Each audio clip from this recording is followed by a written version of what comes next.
Hey guys, welcome to our channel. আপোনাৰ সকলোকে জ্ঞান তীৰ্থ নতুন এটা ভিডিঅ' আমি পুনৰবাৰ স্বাগতম জনাইছো। To now we will discuss the history of Assam in India. To this video includes some Assam and Indian history MCQ questions only, and I hope this series is helpful for you. Let's get started now. If you like this video, please like and share it with your friends and neighbors friends. Please watch the video and leave a comment. To বৰ বেছি আমি নষ্ট নকৰোঁ, question number 1 যাওঁ। question number 1 আমি লৈ আহিছিলোঁ যে কৈছে the Harappan civilization was discovered in the year. তো Harappan civilization কোন বৰ্ষত আচলতে ডিস্কভাৰ কৰা হৈছিলে? অপশ্যন চাৰিটা আছে 1901, 1921, 1935 আৰু 1942, আৰু ইয়াৰ শুদ্ধ উত্তৰটো হ'ব 1921 is the correct answer. অসমীয়াটো লিখি ৰাখিছিলোঁ হৰপ্পা সভ্যতা আৱিষ্কাৰৰ লগত জড়িত এজন ব্যক্তিৰ নাম কিটো? 1929ত 1921ত ডিয়াৰ শ্বাহনীয়ে কি কৰিছিলে? হৰপ্পা সভ্যতাটো ডিস্কভাৰ কৰিছিলে। কুৱেশ্যন নম্বৰ ঠিক আছিলে মানুহে ব্যৱহাৰ কৰা প্ৰথম ধাতুবিধৰ নাম কি? মানুহে ব্যৱহাৰ কৰা প্ৰথম ধাতুবিধৰ নাম আছিলে কোপাৰ। কোপাৰ ইজ ফাৰ্ষ্ট ধাতু যিটো মানুহে ইউজ কৰিছিলে। আমি ইয়াৰ বাবে এটা কোডো দিছিলোঁ কি নোট টাইপে, সেইটো আছিলে CBI। আমি প্ৰথমটো আমি যিটো আমাৰ মাৰাথান ছেশ্যন আছিলে তাতে আমি আলোচনা কৰিছিলোঁ। তো C ফৰ মানে copper. Copper is the first metal যিটো মানুহে ইউজ কৰিছিলে, আৰু B for bronze secondly use কৰে, আৰু আইৰণ থাৰ্ডলি ইউজ কৰে, হয়নে? ইণ্ডাছ ভেলী চিভিলাইজেশ্যন যিটো IBCক আমি ব্ৰঞ্জ এজ চিভিলাইজেশ্যন বুলিও কওঁ, হয়নে? যিটো আমি এইখিনিত এনেধৰণে লিখি ৰাখিছোঁ। তো হিন্দু সভ্যতাৰ মহান স্থানাগৰ যিটো গ্ৰেট বাৰ্থ বুলি কোৱা হয়, এইটো ক'ত আৱিষ্কাৰ হৈছিলে? দিছ মহেঞ্জোদাৰো আৱিষ্কাৰ কৰিছিলে, আৰু মহেঞ্জোদাৰো বৰ্তমান পাঞ্জাৱ অৰ্থাৎ পাকিস্তানত আছে। তো হিন্দু সভ্যতাৰ মানুহে লিখিব জানিছিল, আৰু তেওঁলোকৰ লিপি কি আছিল? তো ডেফিনেটলি হিন্দু সভ্যতাৰ মানুহবিলাকে কি কৰিব পাৰিছিল? লিখিব জানিছিল, আৰু তেওঁলোকৰ লিপিবিলাক গুহা চোৱাত আমি দেখিছোৱে, আৰু সেইবিলাক আচলতে পিক্টগ্ৰাফিক আছিলে, হয়নে? পিকচাৰে তেওঁলোকে বুজাব বিচাৰিছিলে। আৰু বৈদিক সংস্কৃতিৰ প্ৰতিষ্ঠাপক কোন আছিল? আৰ্যসকলে আছিলে বৈদিক সংস্কৃতিৰ প্ৰতিষ্ঠাপক, হয়নে? তো চাৰিটা অপশ্যন আছে, আৰু তাৰ অপশ্যন বি বিলাক কাৰেক্ট আনচাৰ হ'ব। তো আয়ুৰ্বেদৰ উৎপত্তি ক'ৰ পৰা হৈছে, হয়নে? তো আয়ুৰ্বেদৰ উৎপত্তি ইয়াত অলপমান এইটো ভুল ধৰণে লিখা আছে, মই চিন্তানবৰ ভুল থাকিলে মই শুধৰাই যাম। আয়ুৰ্বেদৰ উৎপত্তি ঋগ্বেদৰ পৰা হৈছে। পৰৱৰ্তী question, which of the following Indus valley sites gives evidence of dockyard? Evidence of ডকয়াৰ্ডৰ বিষয়ে কোনখন আচলতে ইণ্ডাছ ভেলী চাইটত উল্লেখ আছে? ডেট ইজ লোথালত উল্লেখ আছে।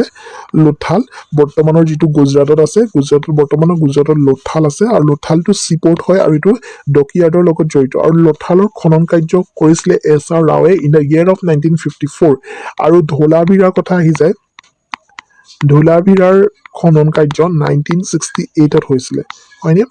1954ত লোথালৰ SR ৰাওৱে কি কৰিছিলে? খনন কাৰ্য চলাইছিলে, হয়নে?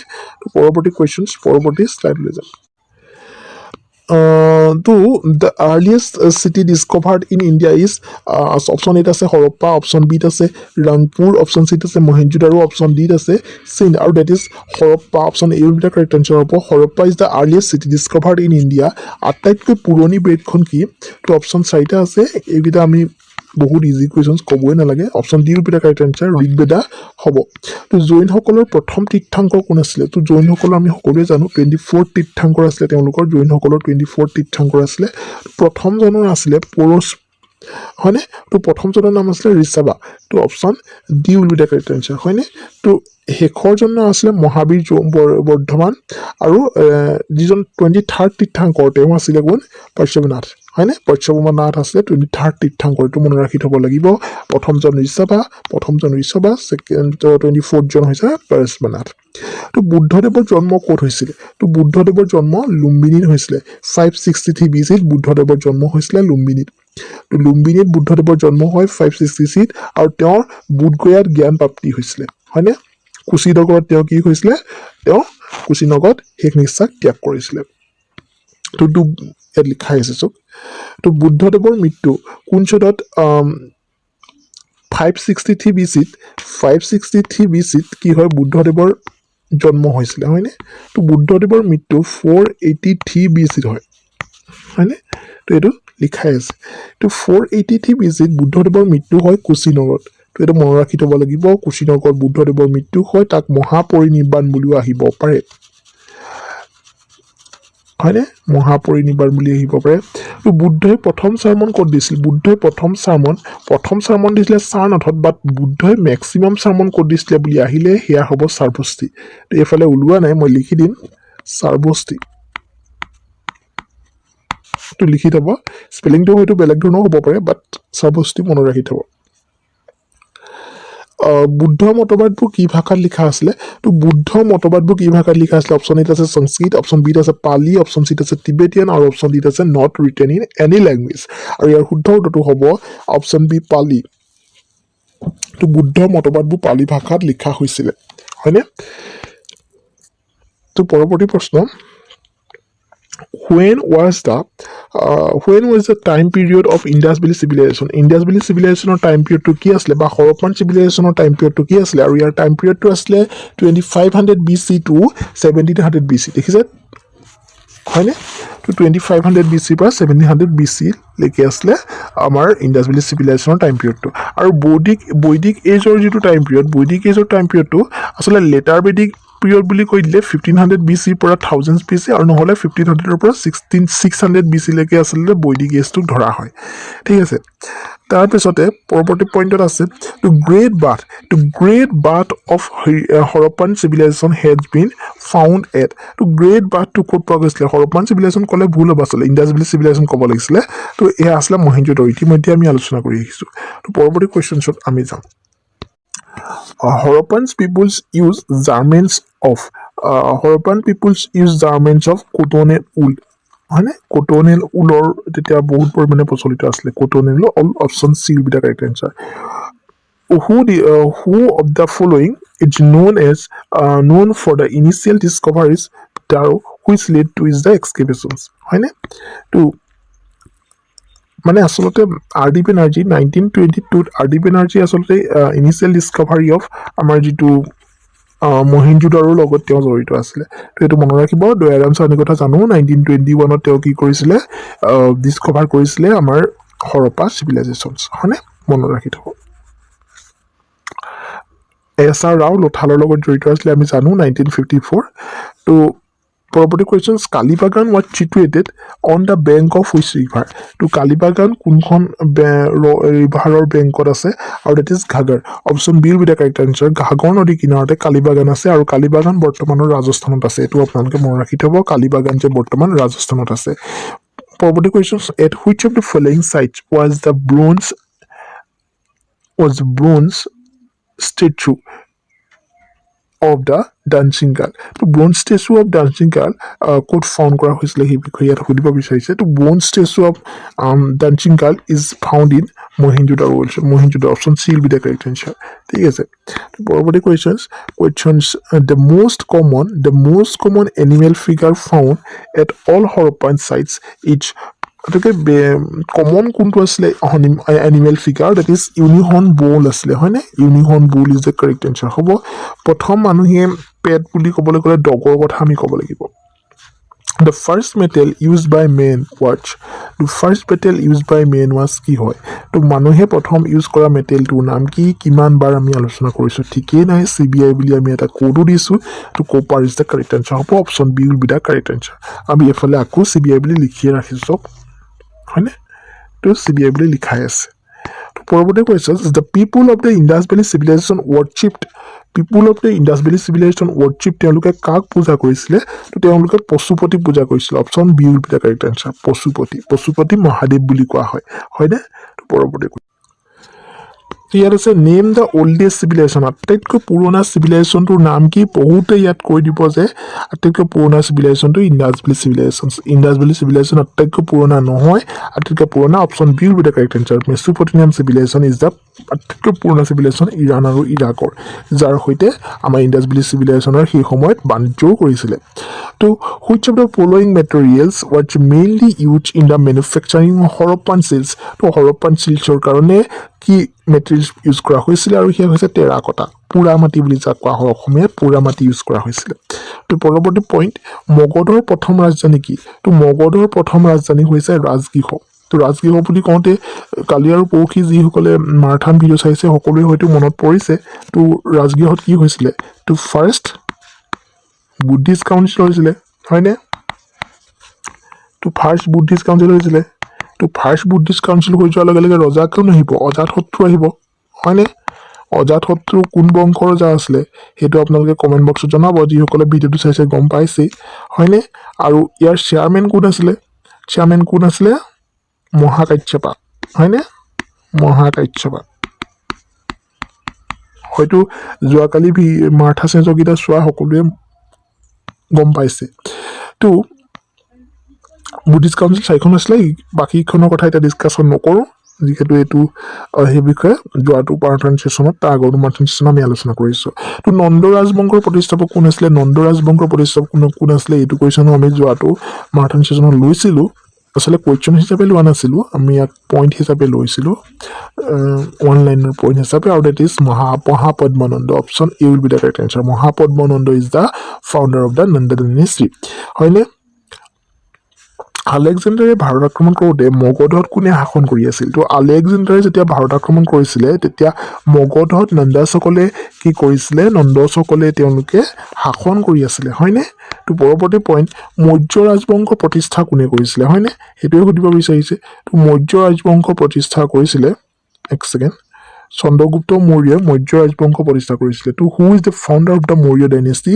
The Chandragupta Maurya is the founder of the Maurya dynasty আৰু চন্দ্ৰগুপ্ত মৌৰ্যৰ সময়ত কোন আছিলে মেগাস্থেনিছ আছিলে হয়নে মেগাস্থেনিছ আৰু তেওঁ কোনে পঠাইছিলে চেলুকাছ নিকেটৰে পঠাইছিলে হয়নে মনত ৰাখি থ'ব এইখিনিতে মই এটা কথা কৈ যাব বিচাৰিম তো চন্দ্ৰগুপ্ত মৌৰ্যৰ পুত্ৰ আছিলে বিন্দুচাৰা হয়নে বিন্দুচাৰা আৰু বিন্দুচাৰাৰ পুত্ৰ আছিলে অশোকা হয়নে এইটো মনত ৰাখি থ'ব তো কোনটো আটাইতকৈ পুৰণি ৰাজবংশ ইয়াৰ ভিতৰত কোনটো ডেট ইজ মৌৰ্য হয়নে আটাইতকৈ পুৰণা ৰাজবংশ বুলি কৈ দিলে মৌৰ্য বংশই হ'ব option A will be the correct answer কোনটো ভাষাক হিন্দু সভ্যতাৰ ভাষাৰূপে চিনাক্ত কৰা হয় হিন্দু সভ্যতাৰ ভাষাৰূপে কোনটো ভাষাক চিনাক্ত কৰা হয় সেইটো হৈছে দ্ৰাবিড় ভাষাটো হৈছে হিন্দু ভাষাৰ এটা চিনাক্ত কৰা ভাষা হয়নে তো পৰৱৰ্তী কুৱেশ্যন হৈছে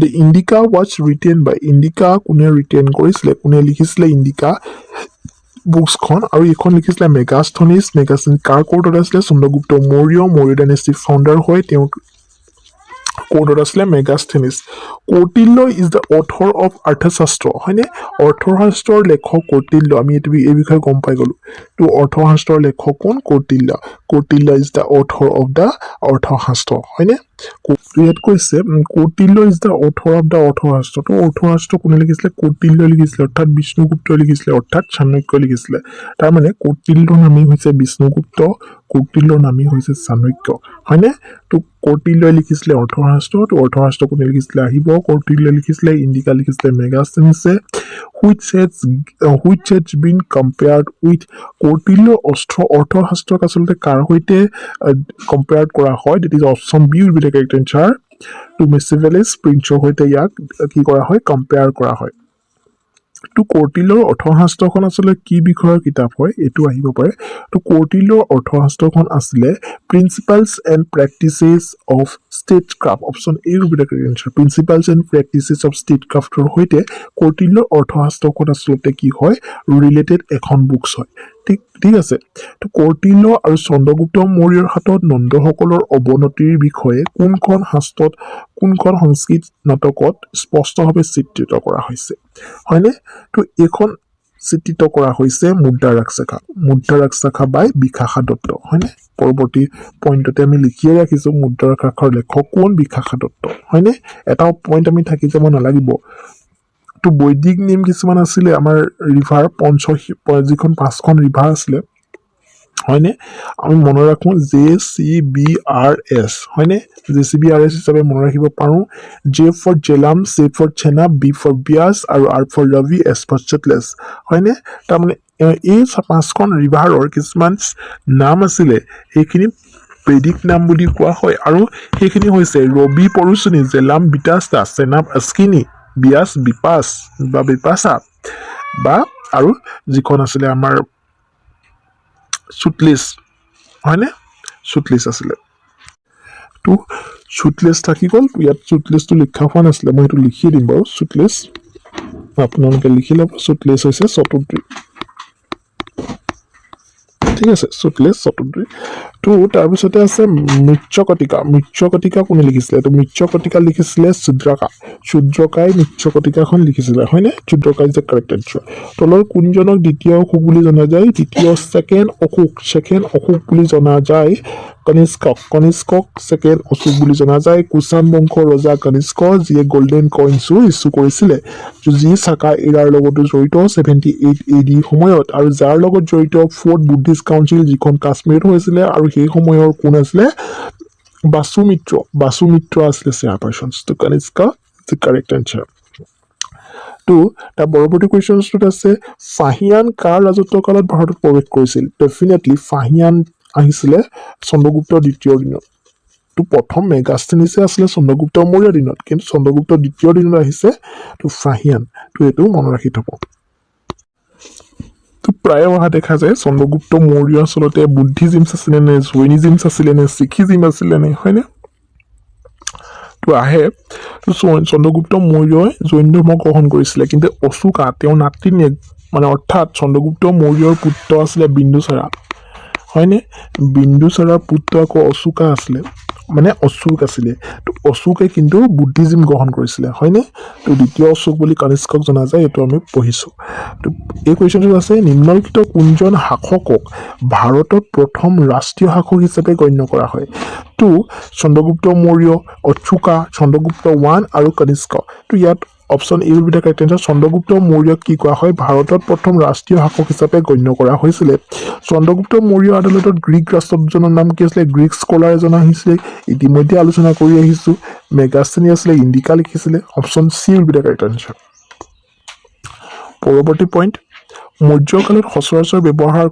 সচৰাচৰ ব্যৱহৃত মুদ্ৰাটোৰ নাম কি আছিলে তো মৌৰ্য কালত সচৰাচৰ ব্যৱহৃত মুদ্ৰাটোৰ নাম আছিলে কাচ্ছপানা হয়নে তো karshapana is the correct answer option A will be the correct answer Maurya কালত সচৰাচৰ ব্যৱহৃত যিটো মুদ্ৰা আছিলে সেই মুদ্ৰাটোৰ নাম আছিলে কাচ্ছপানা হয়নে কাচ্ছপানা মৌৰ্য বংশৰ পাছৰ বংশটোৰ নাম কি মৌৰ্য বংশৰ পাছৰ বংশটোৰ নাম আছিলে চুংগা বংশ আৰু চুংগা বংশৰ ফাউণ্ডাৰ কোন আছিলে ইয়াত লিখাই আছে চুংগা বংশৰ ফাউণ্ডাৰ আছিলে Pushyamitra Shunga is the founder of the Shunga বংশ হয়নে মনত ৰাখি থব তাৰ পাছত পৰৱৰ্তী কুৱেশ্যন ভাৰত চৰকাৰে এতিয়াও ব্যৱহাৰ কৰা হক বা চাকা এৰা যুগটো কোনে আলোচনা চাকা এৰা যিটো যুগ সেই যুগটোৰ কথা কৈছে সেই যুগটো কোনে আৰম্ভ কৰিছিলে হয়নে সেইটোৱে সুধিব বিচাৰিছে তো এইটো আমি এতিয়া আলোচনা কৰি আহিছিলোঁ এটা কুৱেশ্যন হিচাপে নহয় কিন্তু কুৱেশ্যনৰ যিটো আমি ডিছকাশ্যন কৰোঁ তো তাত আমি আলোচনা কৰিছিলোঁ যে কনিষ্কা হয়নে কনিষ্কা 78 AD তো মনত ৰাখি থব লিখি দিছোঁ 78 AD হয় তো মনত ৰাখি থব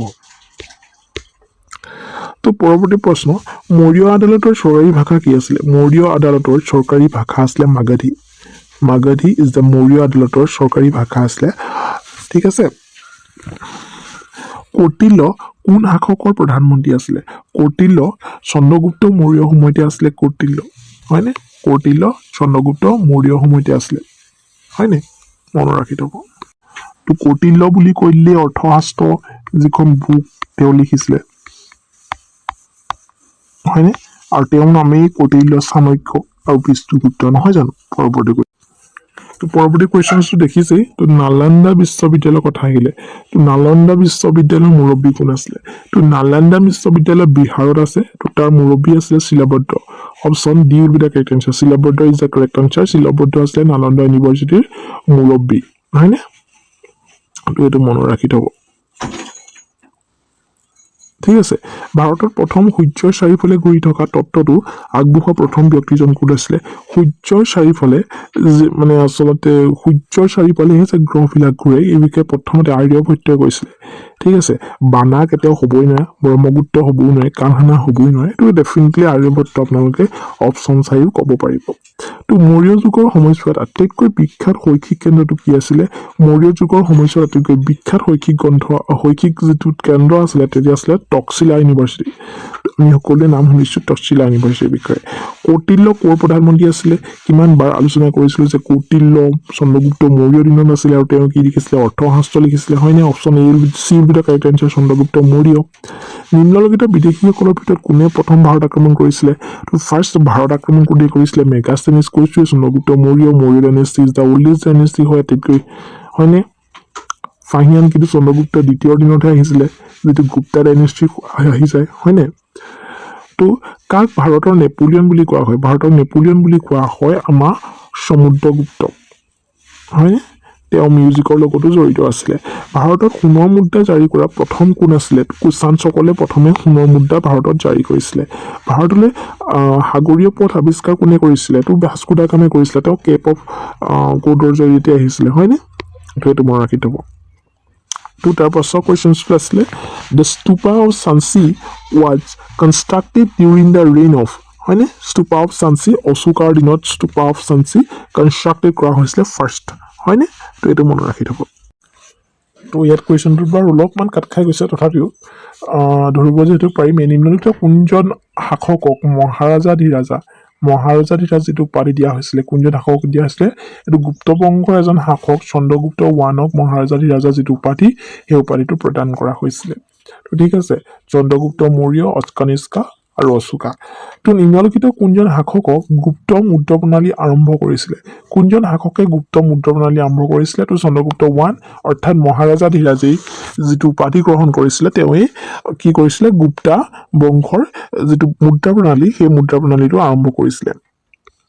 তো পৰৱৰ্তী প্ৰশ্ন, কোনজন গুপ্ত ৰজা এজন ভাল বীণাবাদক আছিলে? তো কোনজন গুপ্ত ৰজা এজন ভাল বীণাবাদক আছিলে? তেওঁ আছিলে সমুদ্ৰগুপ্ত। সমুদ্ৰগুপ্ত এজন ভাল বীণাবাদক আছিলে। কোনজন গুপ্ত ৰজাই প্ৰথম ৰূপৰ মুদ্ৰা জাৰি কৰিছিলে? প্ৰথম ৰূপৰ মুদ্ৰা জাৰি কৰিছিলে চন্দ্ৰগুপ্ত দ্বিতীয়, অৰ্থাৎ বিক্ৰমাদিত্য। তেওঁক বিক্ৰমাদিত্য বুলি জনা গৈছিলে। চন্দ্ৰগুপ্ত ওৱানক জনা গৈছিলে মহাৰাজাধিৰাজা, চন্দ্ৰগুপ্ত টুক জনা গৈছিলে বিক্ৰমাদিত্য। নোটছ কৰি ৰাখিব। সমুদ্ৰগুপ্তক জনা গৈছিলে নেপোলিয়ন। ঠিক আছে। তো পৰৱৰ্তী কুৱেশ্যন, সিন্ধু সভ্যতা ধোলাভিৰা নিম্নলিখিত কোনটোৰ বাবে বিখ্যাত? ধোলাভিৰা আমি সকলোৱে শুনিছোঁ। ধোলাভিৰা 1968ত ধোলাভিৰাৰ খনন কাৰ্য হৈছিলে, আৰু ধোলাভিৰা ৱাটাৰ কনজাৰ্ভেশ্যনৰ কাৰণে বিখ্যাত আছিলে। তো ৱাটাৰ জলসিঞ্চনৰ কাৰণে ধোলাভিৰা বিখ্যাত আছিলে। তো ইয়াত চব চন্দ্ৰগুপ্ত ওৱানক মহাৰাজাধিৰাজা, চন্দ্ৰগুপ্ত টুক বিক্ৰমাদিত্য আৰু সমুদ্ৰগুপ্তক নেপোলিয়ন বুলি কোৱা হয়, আমি লিখি ৰাখিছোঁ। তো আটাইতকৈ পুৰণি ব্ৰাহ্মণিক সাহিত্য কি আছিলে? আটাইতকৈ পুৰণি ব্ৰাহ্মণিক সাহিত্য। তো আটাইতকৈ পুৰণি ব্ৰাহ্মণিক সাহিত্য বুলি কৈ দিয়াৰ লগে লগে বহুতে উপনিষদ লিখি দিব, কিন্তু নহয়। আটাইতকৈ পুৰণি ব্ৰাহ্মণিক সাহিত্য আছিলে বেদা। তো বেদ আছিলে আটাইতকৈ পুৰণি ব্ৰাহ্মণিক সাহিত্য। তো এইটো আপোনালোকে মনত ৰাখি থ'ব। তো ঋগবেদত কিমানটা ভজন আছে বা কিমানটা হাইমছ আছে? তো ঋগবেদত থকা হাইমছৰ সংখ্যা হৈছে 1028, হয়নে? 1028টা হাম আছে, 10টা মণ্ডল আছে, আৰু 10টা মণ্ডলৰ তৃতীয় মণ্ডলতে গায়ত্ৰী মন্ত্ৰৰ বিষয়ে উল্লেখ আছে। Where the Dholavira is situated, Dholavira is situated in the Gujarat. গুজৰাটত ধলাভিৰা আছে, লুনি নদীৰ পাৰতে ধলাভিৰা অৱস্থিত। 1968ত ধলাভিৰা কি কৰা হৈছিলে? খনন কাৰ্য কৰা হৈছিলে। তো ইয়াত কৈছে Gayatri mantra it's found in which book? Gayatri mantra ক'ত পোৱা গৈছিলে? তো ডেফিনেটলি ঋগবেদত পোৱা গৈছে। এইটো কৈছোৱেই, ঋগবেদত গায়ত্ৰী মন্ত্ৰ পোৱা গৈছিলে। বিশ্বামিত্ৰই লিখিছিলে। যজ্ঞৰ সৈতে সম্পৰ্কিত অধিকাৰ ৰীতি নীতিৰ বিষয়ে কোনখন বেদত লিখা আছে? কোনখন গ্ৰন্থত লিখা আছে? যজ্ঞৰ সৈতে যজুৰ্বেদত লিখা আছে, হয়নে? অৰ্থৱ বেদত কি লিখা আছে? ব্লেক মেজিকৰ বিষয়ে লিখা আছে, হয়নে নহয়? তো কোনখন বেদ গীতিমূলক ৰচনা? ডেফিনেটলি সামবেদ, আমি সকলোৱে জানো সামবেদ গীতিমূলক ৰচনা। যোৱাটো মাৰাথান ছিজনত কি সুন্দৰকৈ আমি এইবিলাক আলোচনা কৰিছিলোঁ। তো কোনখন বেদত যাদুকৰী আকৰ্ষণ আৰু মন্ত্ৰৰ বিষয়ে জনা গৈছে? তো অৰ্থৱ বেদত জনা গৈছে, এইটো আমি জানো, হয়নে? ঘাগা ৰিভাৰ কালিবাগান আৰু লুনি ৰিভাৰ ধোলাভিৰা। তো এইটো মনত ৰাখি থ'ব। তো উপনিষদবিলাক কি বুকছ হয়? তো উপনিষদ আৰু ফিলচফি দৰ্শন শাস্ত্ৰ হয় উপনিষদবিলাক। তো গায়ত্ৰী মন্ত্ৰ কোনে ৰচনা কৰিছিলে? ইতিমধ্যেই আলোচনা কৰিছোঁ জাষ্ট। তো definitely Vishwamitra, option B will be the correct answer, হয়নে?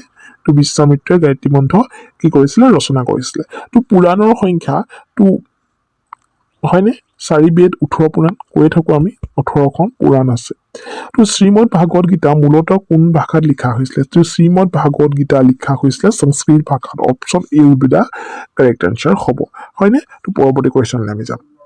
তো তাত লিখা আছে, চক ফাহিয়ান ফাহিয়ানে ভ্ৰমণ কৰা বিৱৰণক কি নামেৰে জনা যায় তো ফাহিয়ানে যিখন ভ্ৰমণ কৰিছিলে তো তাত ফো কো কি বুলি তেওঁ এখন বুকছ লিখিছিলে হয়নে চিউকিটো এইটো আমাৰ কাৰ আছিলে ভাস্কৰ বৰ্মনৰ আছিলে মনত ৰাখি থব সমুদ্ৰগুপ্তক ভাৰতীয় নেপোলিয়ন বুলি কোনে আখ্যা দিছিলে তো বি স্মিথে কি কৰিছিলে সমুদ্ৰগুপ্তক কি কৰিছিলে ভাৰতীয় নেপোলিয়ন বুলি আখ্যা দিছিলে তো গুপ্তসকলে জাৰি কৰা ৰূপৰ মুদ্ৰাবোৰক কি বুলি জনা যায় তো গুপ্তসকলে জাৰি কৰা ৰূপৰ মুদ্ৰাসমূহক ৰূপকা বুলি জনা যায় ৰূপক ইজ দা গুপ্তসকলে জাৰি কৰা ৰূপৰ মুদ্ৰা হয় তো টাংকা আৰু জিতাল মনত আছে টাংকা আৰু জিতাল তো টাংকা চিলভাৰ আছিলে আৰু জিতাল আছিলে কোপাৰ তো এইখিনি ইলটুটমিছে জাৰি কৰিছিল তো গুপ্তসকলে যিবিলাক ৰূপমুদ্ৰা জাৰি কৰিছিলে সেয়া আছিলে ৰূপকা আৰু গুপ্ত কোন ৰজা আছিলে চন্দ্ৰগুপ্ত দ্বিতীয় তো Kalidas live during the reign of Kalidas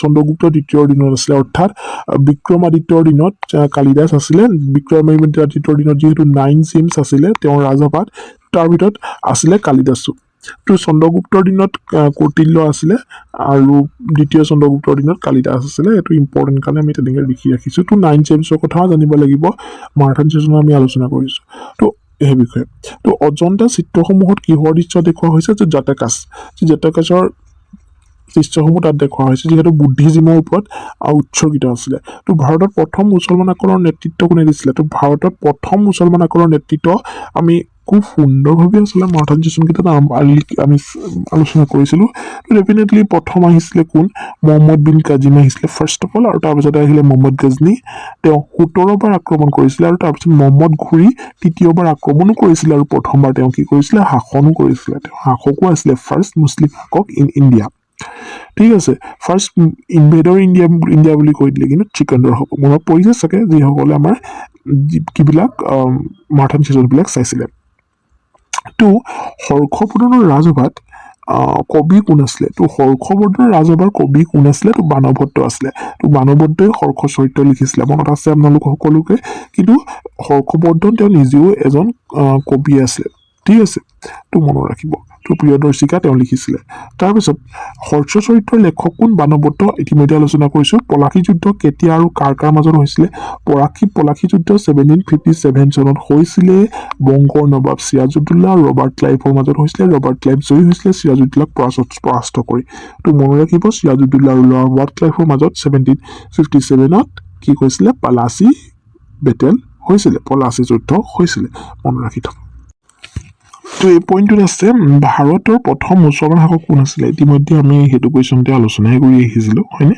Mohammad ঘুৰি ইজ দ্য কাৰেক্ট আনচাৰ হ'ব হয়নে 1192 তেওঁ শাসন কৰিছিলে তো তেওঁৰ কথা আহিলে আমি 1191 আৰু 1192 এই দুটা চনৰ কথা আমি পাহৰিবই নোৱাৰোঁ তো 1191ত তৰাইনৰ যুদ্ধ প্ৰথমখন হৈছিলে আৰু দ্বিতীয়খন হৈছিলে পৃথ্বীৰাজ চৌহানৰ লগত হৈছিলে প্ৰথমখনত পৃথ্বীৰাজ চৌহান জয়ী হৈছিলে আৰু দ্বিতীয়খনত পৃথ্বীৰাজ চৌহানক পৰাস্ত কৰি মুছলমান শাসন তেওঁ প্ৰতিষ্ঠা কৰিছিলে হয়নে তো মনত ৰাখি থব তো দিল্লীৰ প্ৰথম আৰু অন্তিমগৰাকী ফিমেল শাসক কোন আছিলে তো তেওঁ আছিলে ৱুমেন আৰু তেওঁ আছিলে ৰাজিয়া চুলতানা তেওঁ আছিলে কোন আমাৰ ইলটুটমিছৰ বেটী আছিলে আৰু তেওঁ 3টা কইন কি কৰিছিলে ইন্ট্ৰডিউচ কৰিছিলে আৰু 3টা কইনৰ ভিতৰত আমি মাৰাথান ছেশ্যনত খুব সুন্দৰভাৱে আলোচনা কৰিছোঁ হয়নে কোনজন ৰজাই তেওঁৰ আদালতত কাকো হাঁহিব দিয়া নাছিলে তো Balban is the dead king আৰু তেওঁৱে আছিলে তেওঁৰ ৰাজসভাত কাকো হাঁহিবলৈ দিয়া নাছিলে তো ৰূপালী মুদ্ৰা টাংকা হয়নে আমি ইতিমধ্যে আলোচনা কৰিছোঁ চিলভাৰ কইন টাংকা